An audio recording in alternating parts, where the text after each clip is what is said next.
All right, welcome back to the Magnetism podcast, guys and girls. This is episode 4. I'm your host, Tuan, the founder of Glow Ups Media, and this is the space where the creator economy, where culture and the psychology of influence all connect and collide. So each week, I riff off of the unseen signals that shape how people show up, from fitness to fashion to brand building, because how someone shows up and what makes someone magnetic isn't just the tactical execution or the strategy. It's in the story, it's in the energy and the presence they carry and they embody in their lives in every given chosen moment. Okay, so today what I wanted to do was start off with something a little bit funny and a little bit amusing. Okay, so I read this article from the New York Post just earlier today, and it basically said that black activewear is daggy now, supposedly because TikTok now deems it outdated, right? Which is kind of interesting. And honestly, first of all, I'll unpack a line which I thought was kind of interesting, right? That they mentioned something along the lines of not TikTok. Black activewear is the millennial uniform of conformity or uniformity or something along those lines, right? So as a millennial, I felt personally, well, two things when I read that first. A little low-key attack, right? Just casually. A little bit amused because 80% of my drawer is black, right? My gym attire are black, my pants are black, my gym tank tops are black, etc., etc. But the the more I sat with it, the more that I realized this isn't just about the clothing or the apparel per se. Okay, it's about identity, our choices, about energy states, and it's about the almost the ongoing generational shift between millennials and Gen Zers, right? Which is something which we'll unpack in this podcast here. Okay, so let's dive into it, right? So for me personally, I sort of asked myself this earlier: why does fashion news even land on me when I don't really care about fabrics, right? Honestly, I have zero clues about fabrics and so on. But what I do see, if we zoom out into the bigger picture, is the energy shift happening at the moment, right?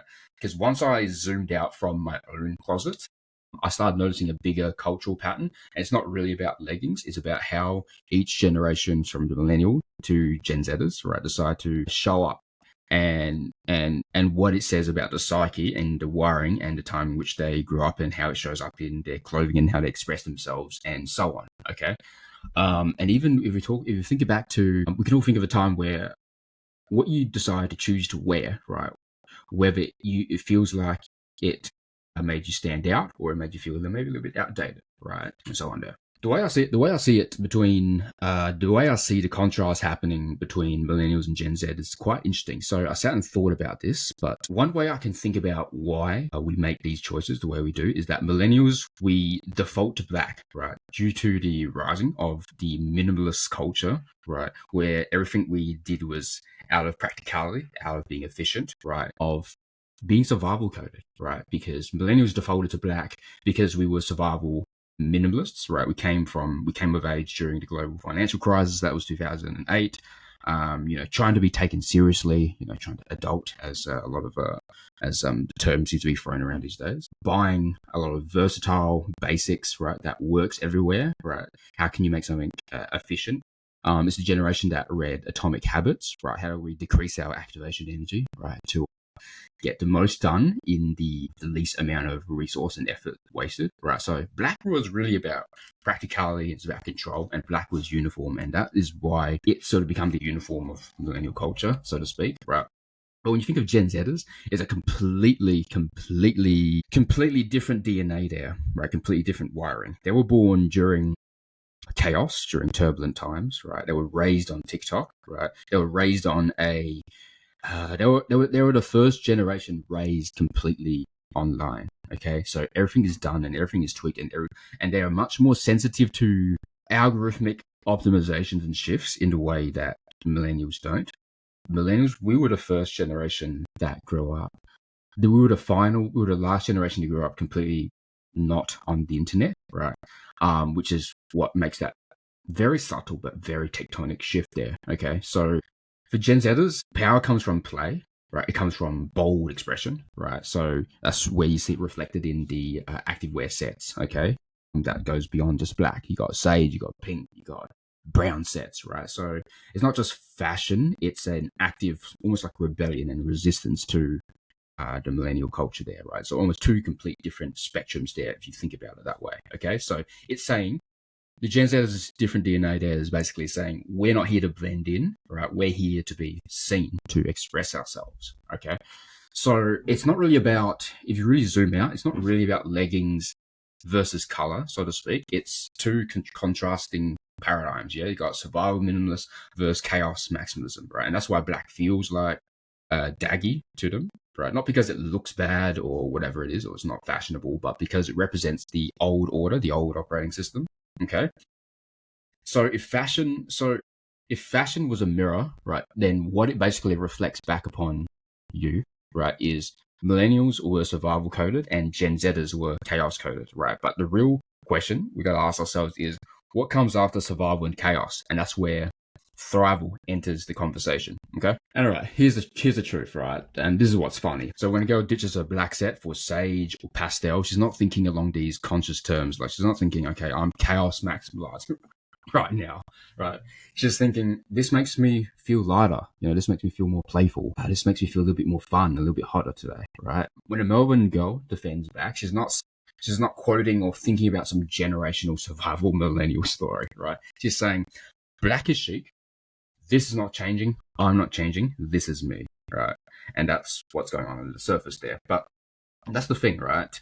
When what people think and what people do in the moment is micro, but what I'm really interested in is the undercurrent underpinning underneath all of that, okay? Because underneath these choices, that continuum is playing out, yeah? Black has always been this embodiment of control, of discipline, stability.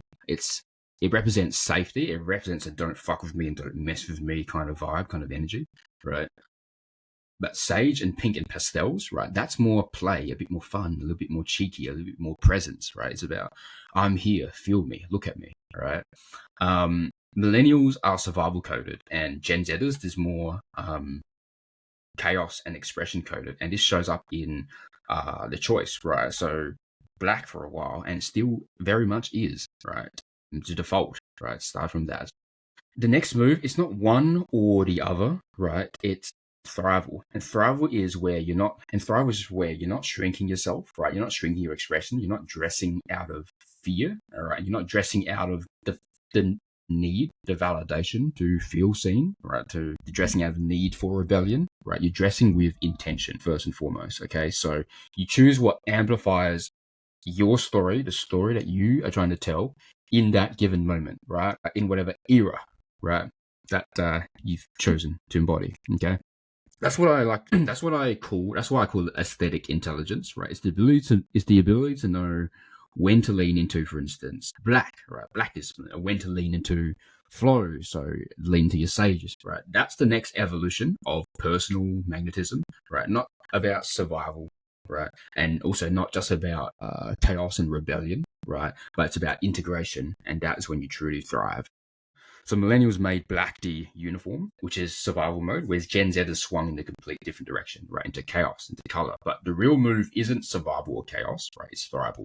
And thrival is about intention, okay? So it's knowing when to be sleek, when to be loud, and letting your vibe choose the color. And one thing that I talked about last week and last week's episode is about soul, right? And how a lot of us yearn for depth in this world, in this day and age, but don't necessarily have the understanding of the ways in which to express or to carry or to really embody those things, right? And so the outfits that we choose to wear is almost shorthand for us to do so without necessarily sometimes having the words or the modalities of expressions to express what our states, right? And the inner states of what we're trying to feel. You can even look at this in terms of fitness, right? Someone's life arc or their transformation arc or their story arc, right?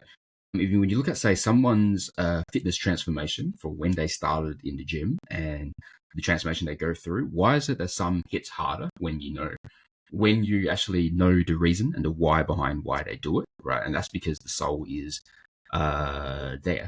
And it's very much the same thing with clothes, right? Clothes, also the apparel and everything we choose also carries stories. And when I say stories, not necessarily some big macro hero's arc, hero's journey, cinematic arc all the time, right? But the stories are also down to the micro moments we choose on the day-to-day life, right? Because it's not always about the big grand cinematic arc. It's the little micro stories every day that compound to this big micro chapters and footnotes that build this life that we live, right? So clothes carry story, right? Whether it's you're wearing a black tee or it's a brand new neon set, right? It's a felt state, right? And you feel different when you choose, or even when you decide that, hey, I'm going to put on this white shirt today because it felt comfortable. Even so, right, underneath it, you feel the embodied difference, right? The embodied cognition of wearing the difference there, right? Hope that makes sense. The world is full of attractive people. The world is full of us, who look good, dress well and so on. But really what makes beauty memorable, because a beauty fades, right? What makes it all timeless is the story behind it, because that's infinite. That's what's immortalized, right? And that's something that's sticky. And that's something that people remember long after you're gone. Okay. Let me ask you this as well. Have you ever thought about someone's story in how they carry themselves? They carry themselves very, very differently, right? Someone can look good and we can dress well. We can choose the outfits and look beautiful. But if there's no story underneath the outfit, right, you will feel it. And the person will also feel it, right? You will feel empty, etc. So let me know if this resonates with you. Like, for instance, why do clothes shift your states, Lord? It could just be me overthinking this stuff here, right? And if that's true for people, and it's even more ruthlessly true for brands, and because what you don't use, you lose, including the aesthetic taste, and keeping the pulse and the finger on the people, the marketplace, on culture, and where the conversation is at, right? Look, honestly, I'm not the guy telling you which shade of pink is going to be hot this month, right? That's what our team is for. That's what our network is for. My role is to show you the bigger truths, right? That clothes aren't just fabrics, okay? They're states, all right? And the brands that really get that and they understand that win, right? So tying this back to brands and tying this back to culture and creators, a few considerations and a few questions, a few thoughts on the top of my head as I'm talking here, right? But nano influencers versus traditional influencers. Nano influencers at the moment, I feel embody these shifts a lot faster than the big influencers. And the reason why is because of the relatability aspect, right? With the everyday, day-to-day girl, okay? They're a lot closer to the culture. And they are a lot more authentic when they play with color and they play with presence. And if you can keep a finger in the pulse as a brand here, you will come close to those truths. The insight from today's New York Post article is also incredibly valuable. If you zoom out and look at it from the perspective of brands and creators, right? If you look at say why the rise of nano influencers, micro influencers is becoming super prevalent, right? In the face of big influencers, they embody these shifts a lot faster, right? This is the on-the-ground social listening. This is the on-the-ground intel, right? For you to, as a brand, understand what's really happening in culture at the moment, right? In the female fitness world, right? They're a lot more closer to culture, how they feel, how they express, and their opinions and choices about the choice of playing with color and presence and meaning underneath it is the valuable intel, right? That would help you shift your campaigns out of just we sell essentially activewear sets, right, to we sell the states, right? And that's a good way of putting it. It's about an emotional state instead of just the fabric. So just to wrap it up, to sum it up again, as a millennial, personally, the trigger to reading that article was I feel a bit attacked, but also amused, and then upon reflection, inspired. Right. Overall, to sum it up, black is not dead, right? But color is calling, okay? And it's not just about the leggings, okay? It's about the story and it's about the state and it's about what your clothes whisper to you, okay? These little micro moves that we make and we choose, right, down to the clothes we wear, the colors we wear, right, the style we wear, compounds, right? Even just swapping black for sage could change and just shifts your energy. And I talked about in episode 2 about the psychology of presence. That's the internal conceptual understanding, but the clothing and what we choose to wear, right, and what we choose to accessorize, these are the external primal triggers and switches that allows and shifts you and conditions you, it shifts you into the states that we want to feel, that we want to embody, and we want to express, okay? Just to sum it up, black can be sexy, okay? Black is universal, it is chic, that's never going away. Color can be magnetic, but the real power, the real key is knowing how to switch between the two there. And that's when you really own the room and knowing how to own the room and the situation at the moment in whatever moment you choose to show up in. So I hope you found this useful and interesting, right? Follow Magnetism podcast to keep riffing with me, okay? And next week, we're going to dive into the next signal. And until then, you have an amazing rest of the week. Take care.